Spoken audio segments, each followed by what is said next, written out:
Olá, o Trajetória já está no ar. Seguindo nossa série de cidadãos homenageados pelo Legislativo Municipal, hoje eu converso com o ex-presidente do Esporte Clube Internacional, senhor Marcelo Feijó de Medeiros. Marcelo, seja muito bem-vindo à TV Câmara, tudo bem? Tudo ótimo, muito obrigado pelo convite. É um prazer e uma honra estar conversando com vocês. Ele tem o futebol colorado no DNA da família. Afinal, Marcelo Feijó de Medeiros também é neto, sobrinho e filho de ex-presidentes do Inter. Advogado graduado pela URGS, Marcelo Medeiros é especialista em processo e direito do trabalho e foi assessor jurídico em grandes empresas na capital. Conselheiro do Inter há mais de 30 anos, em setembro, o ex-presidente do clube, Marcelo Medeiros, recebeu o título de cidadão emérito de Porto Alegre. A homenagem foi proposta pelo presidente do Legislativo, o vereador Márcio Binzeli, do PDT. Um grande reconhecimento diante da sua trajetória. Afinal, agora o senhor é cidadão emérito de Porto Alegre, né, Marcelo? Eu fiquei muito honrado, muito feliz com a iniciativa do meu amigo Márcio Binzeli. Quis o destino que essa honraria fosse concedida no dia do meu aniversário. Então, na sessão que me ofertou essa oportunidade de receber essa distinção, eu estava muito satisfeito e é uma honra que tu recebe depois de uma trajetória aí de 4 anos à frente do Inter. Eu que sou formado em Direito em 1982, tendo passado na iniciativa privada, depois abri meu escritório, uma série de contribuições à cidade, me senti muito gratificado com essa homenagem. E a presidência do Inter ela é quase como uma herança de família, né, Marcelo? Isso fez com que o senhor crescesse no meio do futebol? Olha, essa história é um pouquinho assim... É mais ou menos isso, né? Quando eu era pequeno, que o meu avô já tinha sido presidente do Inter e presidente do conselho do clube, eu achava que a coisa mais natural dentro de uma família de colorados é tu ter um parente presidente. E na verdade, isso é uma distinção para poucos, né? O meu avô foi presidente em 1945, no famoso time do Rolo Compressor, que ganhou o primeiro hexacampeonato do futebol gaúcho. Então, eu vivia, desde a infância, dentro da parte mais íntima do clube, né? Frequentando treinamentos, frequentando o vestiário pós-jogo. E isso aconteceu na adolescência, quando meu pai e meu tio começaram a ocupar cargos importantes, principalmente no futebol. Mas não era um objetivo de vida, nunca foi. Até porque, convivendo com pai e tio, assim, já mais maduro, ocupando o cargo máximo do Inter, convivia com as dificuldades que o clube impõe aos familiares, né? Pela dedicação, pela pressão da torcida, pela cobrança que a mídia faz diariamente. Mas lá, pelo início dos anos 2000, eu, junto com um grupo de amigos, que também são colorados, que boa parte deles são conselheiros, começamos a acompanhar o Inter, principalmente naquela trajetória de Sul-Americana, de jogos pelo interior, de jogos pelo brasileiro, uma reconstrução, vamos dizer assim, que o Fernando Carvalho deu início ali no início dos anos 2000, 2002, 2004. E nessa oportunidade eu me coloquei à disposição do clube, cheguei ao presidente Fernando Carvalho dizendo que eu queria começar uma trajetória e gostaria de iniciar nas categorias de base, porque, na minha opinião, é um setor importantíssimo do clube para quem pudesse ou almejasse um posto mais alto. Depois, ali pelos anos 2008 e 2009, eu me afastei um pouco da vida mais, né, da vida diária do Internacional, fiquei apenas como conselheiro.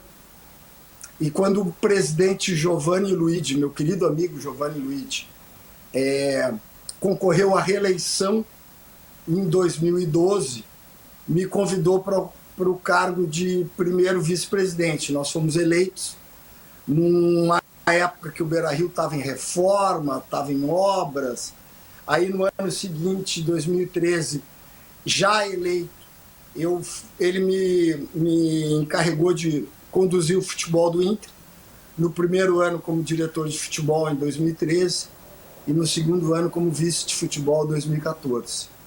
E ali em 2014 eu concorri à eleição contra o ex-presidente Vitório Pífero, perdi, mas isso me cacifou para 2 anos depois postular a presidência do Esporte Clube Internacional. Marcelo, já que a gente começou o programa falando de família, então gostaria que você trouxesse as lembranças que o senhor tem com a sua família, da sua infância, da sua adolescência, que o senhor traz até hoje. A minha família, na verdade, a família que é vinculada ao Inter é a família Feijó. É o meu avô materno que começou essa jornada lá no início dos anos 40. Meu avô achava que adolescentes com 12, 13 anos já estavam aptos a trabalhar. Então eles nos davam aquela atenção de vô, assim, quando a gente tinha 7, 8 anos, e nós morávamos no centro de Porto Alegre nessa época. E ele, que era um comerciante de muito sucesso, ele teve uma rede de supermercado, começou com um pequeno armazém, ele tinha o hábito de nos levar ao cais do Porto, onde ficavam aquelas barcas que vinham, principalmente ali da região do Caí, com muita fruta, muita laranja, muita bergamota, e ele comprava, nos levava para acompanhar a compra desse tipo de produto que ele levava para o supermercado. De manhã a gente ainda pegava um circo, que era o programa que a gente fazia em Porto Alegre naquela época, e à tarde, no domingo, a gente ia ao Beira-Rio, e eu me lembro pela mão dele, nos primeiros jogos que eu fui, ainda bem moço, no estádio dos Eucaliptos. Com a mudança do Inter para o Beira-Rio, pelo gigante da Beira-Rio, meu pai e meu tio, no final dos anos 60 e no início dos anos 70, já eram os homens fortes do futebol do Inter. E sempre que terminava as partidas, a gente descia para o vestiário, eu e meu irmão, e esperava, porque eu acho que o pai era o cara que apagava a luz do estádio, porque ele era o último a sair. Então isso virou uma rotina. Então convivi com jogadores como o Valdomiro, com quem eu me comunico quase que diariamente até hoje. Convivi com o Figueiredo, convivi com o Falcão, convivi com o Carpegiani, convivi com o Jair, com todos os grandes craques dos anos 70. E essa foi uma rotina que quase que comum em todos os jogos que a gente tinha pela frente. Aí depois, faculdade, aí a vida tomou um outro rumo. Teve uma época que eu morei em Florianópolis, mas a vida... o Internacional eu costumo dizer que é minha segunda casa. E Marcelo, para o senhor que esteve à frente de um time tão importante, a gente sabe que o futebol ele é repleto de emoções, né? Como é que foi essa experiência de assumir o Inter?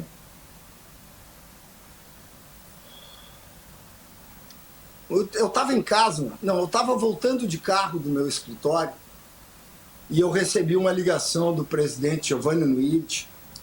Era uma data importante, porque naquele dia encerrava o prazo para inscrição das chapas para concorrer à eleição em 2012. E o Giovanni me dá um telefonema e me convida para ir ao seu escritório, na rodoviária. E eu digo, aí tem, né?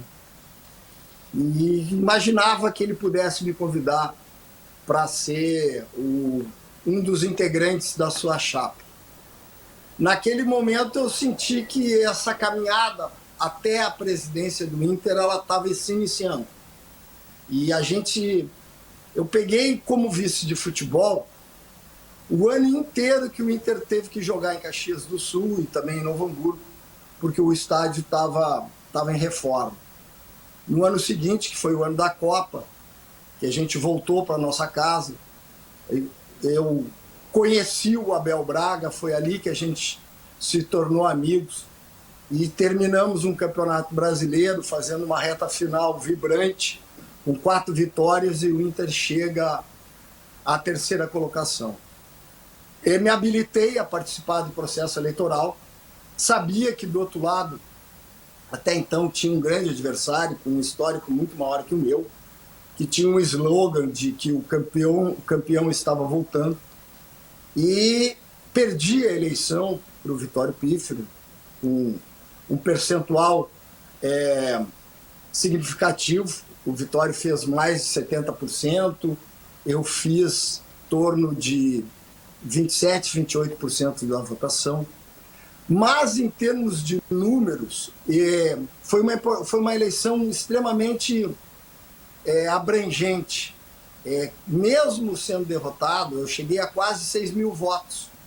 E, se eu não me engano, naquele ano, apenas o presidente do Grêmio, o Romildo Bonzan, fez mais de 6 mil votos no cenário nacional. Então, com 5.800 votos, apesar de derrotado, em termos de eleições de clubísticas, é um número muito expressivo. Depois a gente acompanha todo aquele ano de 2016, com o Inter tendo o seu pior ano futebolístico. Voltei a me habilitar e fui vencedor no final do processo, com um percentual de quase 95% dos votos. Então, essa trajetória ela foi galgada, ela foi escalada, ela foi traçada com muita calma. Até por eu não ter esse objetivo de vida, eu tenho que ser presidente do Inter. Não. Eu vi muitas pessoas ao longo dessa caminhada, não, o meu objetivo de vida é ser presidente do Inter, e não chegaram. Então tu tem que entender que tu tá parte dentro de uma engrenagem. Essa engrenagem tem várias peças. É bom que tu faça parte dessa engrenagem e se destaque para ser um potencial candidato. Mas é uma experiência maravilhosa, ela é desgastante, ela é difícil. A minha trajetória é de uma pessoa que chegou à presidência do Inter encarando uma Série B e termina com o presidente do Inter encarando o primeiro ano de pandemia. Então, se eu tivesse que começar tudo de novo, eu começaria. Porque, apesar das dificuldades, a gente sai da primeira Série B no primeiro ano. No segundo ano, a gente chega à 3ª colocação do Campeonato Brasileiro. Aí fui reeleito em 2018, com quase 93% dos votos. E chegamos a uma final de Copa do Brasil. E em 2020, que termina a competição em 2021, fomos vice-campeões brasileiros. Então, quando me perguntavam lá atrás o que eu queria, o que eu queria depois de ser presidente do Inter, era poder caminhar nas ruas de Porto Alegre de uma maneira tranquila e com o reconhecimento da torcida do Inter. E, felizmente, eu recebo reconhecimento de outros torcedores pelo trabalho que a gente desenvolveu. Muito bom esse reconhecimento, né, Marcelo? Mas agora, saindo um pouquinho do futebol, vamos falar sobre a sua formação. Afinal, o senhor é graduado em Direito. O que te fez buscar a área jurídica, Marcelo? O outro lado da minha família, a família Medeiros, ela é uma família de juristas, né, de pessoas, operadores do direito. E o meu pai, que não era assim um colorado tradicional, e tem os irmãos gremistas, eu até acho que, por ser o irmão do meio, ele tinha que ser diferente. Então ele quis ser colorado. Aqui, desde moço, mostrou a sua paixão pelo Inter. E na adolescência conheceu o irmão da minha mãe, o Marcelo Feijó. Fizeram amizade. E a mãe sempre dizia que ia casar com o Beto, como ele era chamado. Segundo ela, o homem mais bonito do bairro. E aí criou-se essa tradição da família Feijó Medeiros no internacional. Mas no direito, meu avô Poti tem um reconhecimento muito grande aí, foi desembargador. Eu tenho um tio-avô, o tio Rubens, que também foi desembargador. Meu pai, meus dois tios, os dois irmãos do meu pai também são operadores do direito. Um foi chefe de polícia, o meu avô também foi chefe de polícia. O meu tio mais velho foi vice-presidente da Caixa Econômica Federal. Então eu tinha uma ligação com o direito, eu sempre gostei de trabalhar com pessoas. É uma área humana que sempre me encantou. Eu sou da turma de 78, me formei em 82 e gostava eu fui trabalhar em alguns escritórios de advocacia como estagiário, comecei a trabalhar na junta comercial. E quando eu fui trabalhar no escritório do meu querido amigo e saudoso amigo Dr. Carlos Papaléu, eu comecei a gostar muito do direito do trabalho, fazer a parte patronal, porque o direito do trabalho tem um pouco essa distinção, quem faz a parte de trabalhadores, quem faz a parte patronal. Através do escritório do Papaléu, depois fui ser assessor jurídico do Hospital de Clínicas de Porto Alegre, do Hospital de Clínicas, trabalhei no grupo RBS, comecei aqui em Porto Alegre, na RBS, na então Rádio e TV Gaúcha, que era quem assinava a minha carteira do trabalho. Fui transferido para Florianópolis para ser assessor jurídico RBS Divisão Santa Catarina. Era um baita nome que tinha no meu crachá. Voltei para Porto Alegre, isso era 1992, se eu não me engano. Em 94 resolvi sair, abrir meu escritório junto com dois amigos, o Luciano Benetti e o Raimar Machado, a integrante da Academia Brasileira de Direito do Trabalho. E em 2000 eu entendia que o direito, que a advocacia, ela precisava, no meu entender, um outro movimento, e voltei a trabalhar com então meu parceiro de RBS, que na época tinha sido o meu gerente, depois diretor da área jurídica do grupo RBS, o Dr. Marco Antônio Campos, de quem eu sou sócio até hoje. E estamos aí na advocacia desde 1982. Fui presidente da Sociedade dos Advogados Empresariais Trabalhistas do Rio Grande do Sul.